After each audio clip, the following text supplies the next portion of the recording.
Assalamualaikum warahmatullahi wabarakatuh. Alhamdulillahirabbil alamin. Bapak Ibu, kita akan masuk ke modul kedua.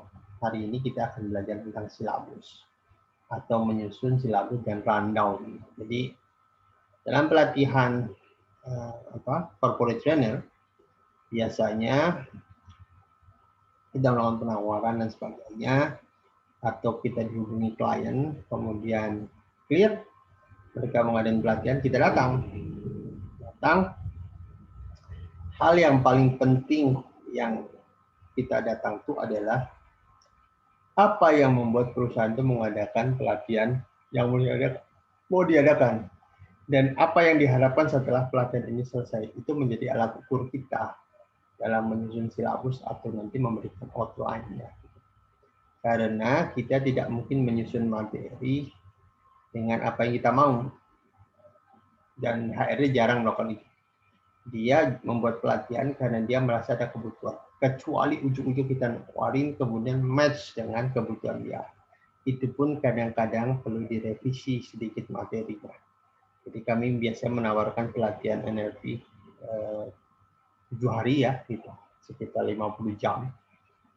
Di beberapa materinya tetap kita ada variasi ya, tidak kaku seperti yang kita ajarkan di publik gitu. Karena mereka ingin agar bisa menyelesaikan tantangan yang dihadapi. Jadi itu dipasin gitu. Itu yang sering terjadi ya. Dan untuk itu kita perlu membuat namanya silabus ataupun outline yang akan diberikan kepada klien, biar klien dapat gambaran kita mau bawain materi apa sih. Kemudian cara bawainya seperti apa. Itu yang mau dikembangin ya gitu. Ini kita bicara tentang kalau nanti Anda masuk sudah tahu goals-nya apa gitu, sudah tahu arah perusahaannya maunya apa, kemudian apa latar belakang mengadakan pelatihan ini, biasanya jangan lupa itu ditanyakan apa yang membuat perusahaan mengadakan pelatihan ini. Misalnya, oh karena perusahaan tahun kemarin target tidak tercapai, oh tahun kemarin karena ada masalah A, B, C, D, E. Kita ingin tahun depan lebih bagus. Disitulah kita mendapatkan goals ya. Di goals ditaruh gitu. Ini contoh ya, sebuah lembaga pemerintah yang sedang ingin melakukan coaching leadership, dan ini baru diadakan pelatihannya gitu. Dan ini kita bisa nanyain apa yang mau diinginkan. Ternyata di situ mereka ingin peserta bisa menerapkan dan aplikasikan gaya kepemimpinan berbasis coaching, karena coaching sekarang masuk dalam gaya kepemimpinan. Oke, begitu selesai pulang kita tahu indikatornya, karena biasanya nanti kita presentasi lagi entah seminggu atau berapa hari lagi ya. Semua sekarang presentasi ada enak, ada yang lewat Zoom, ada juga yang langsung. Oke, nah begitu selesai kita membuat struktur berpikir tuh. Oke, kita dapat goals-nya, kemudian buat namanya tulang ikan atau respon.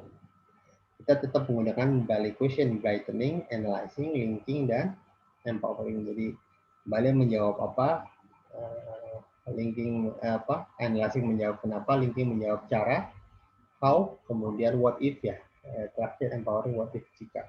Jadi langkahnya adalah kita membuat struktur berpikir, oke ini goalsnya, kemudian kita tanya ke diri kita, buatlah pertanyaan sebaik mungkin mulai dari apa yang diperlukan agar siswa bisa menerapkan, jadi semuanya dibenturkan dengan tujuan ya, bisa menerapkan aplikasi gaya kepemimpinan berbasis coaching.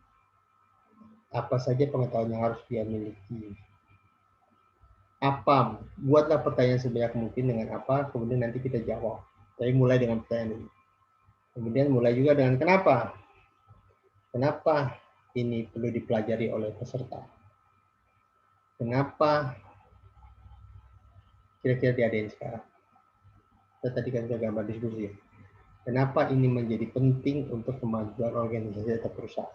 Buatlah pertanyaan kenapa dan kita jawab. Begitu. Kemudian begitu dengan cara how.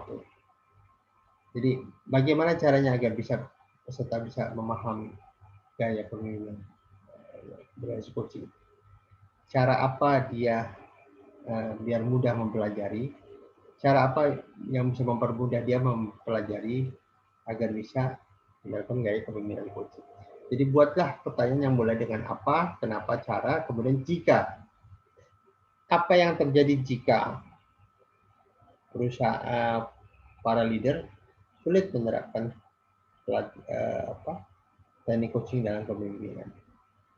Apa yang terjadi jika si coach atau si klien atau si mitranya tidak kooperatif? Jadi kita buat jawaban. Semua pertanyaan kita buat, kemudian kita buat juga jawabannya. Ini adalah struktur berpikir kita dalam menyusun silabus ya. Jadi ini belum tentu diberikan kepada klien, tapi ini adalah struktur berpikir kita ketika menyusun silabus supaya tidak ada yang miss.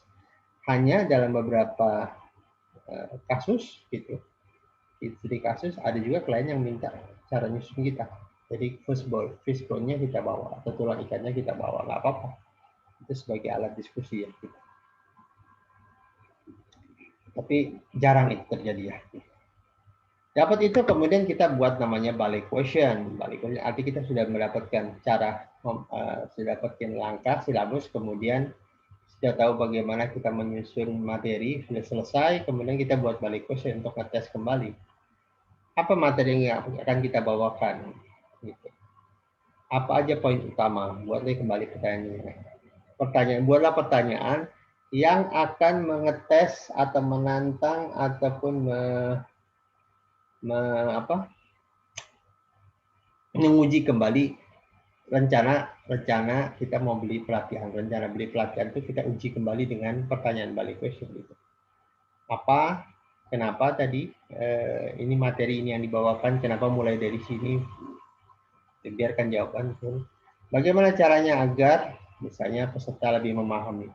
Bagaimana caranya agar materi kita ini lebih diserap, lebih efektif gitu.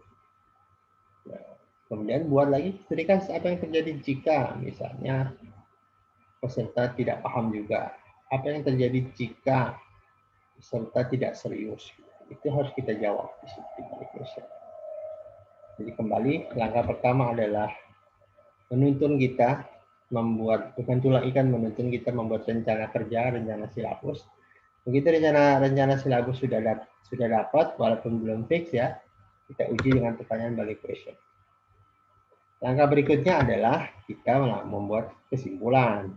Latihan coaching leadership ini yang kemarin kita sudah jalankan ya. Menerapkan 3 hari, jumlah pesertanya 25 orang ya. Indikatornya apa? Indikator keberhasilan pengajaran kita ada 3, pre-test dan post-test. Pre-test nanti kita buat tes, materinya sama. Jadi kita lihat sebelum belajar gimana, setelah belajar gimana. Ini mengetes pengetahuan. Yang kedua, aktivitas kelas. Kita cek di kelas. Siapa yang aktif, siapa yang tidak. Terus apa yang membuat mereka tidak aktif, semua nanti akan muncul di berita acara ya. Terus apa yang membuat mereka bangkit dan sebagainya. Jadi kita perlu juga membuat semacam report. Siapa saja yang ada di kelas dan apa yang terjadi di kelas. Ini adalah ada kreativitas kita membangkitkan keinginan belajar di kelas. Ketiga, baru nanti kita membuat survei tes. Biasanya sudah ada di KRD atau kita membuat survei tes. Jadi penilaian peserta terhadap cara belajar kita, cara ngajar kita dinilai oleh peserta. Dan nanti jawabannya bisa dalam bentuk kira-kira, maksudnya 0 sampai 5 atau 0 sampai 10 atau memang tepat. Nanti mereka akan mengukur penilaian terhadap kita, namanya survei test gitu. Itu nanti kita kalau pretest protes itu sebenarnya sederhana buatnya ya Bapak Ibu. Itu misalnya kita punya 20 pertanyaan, jawabannya multiple choice terhadap materi yang mau kita bawakan. Kita lihat sebelum sebelum kelas mulai dites dulu. Setelah selesai kelas mulai kita akan kembali tes. Kita lihat adakah perubahan jawaban atau tidak. Kemudian selesai, sebelahnya kita buat materi pelatihan kita. Ada 3 hari misalnya, ini yang terjadi kemarin. Kita buat 3 ya. Materi 1 goals-nya apa, hari kedua goals-nya apa, hari ketiga goals-nya apa. Ini untuk memastikan bahwa peserta on track. Berikutnya adalah tentang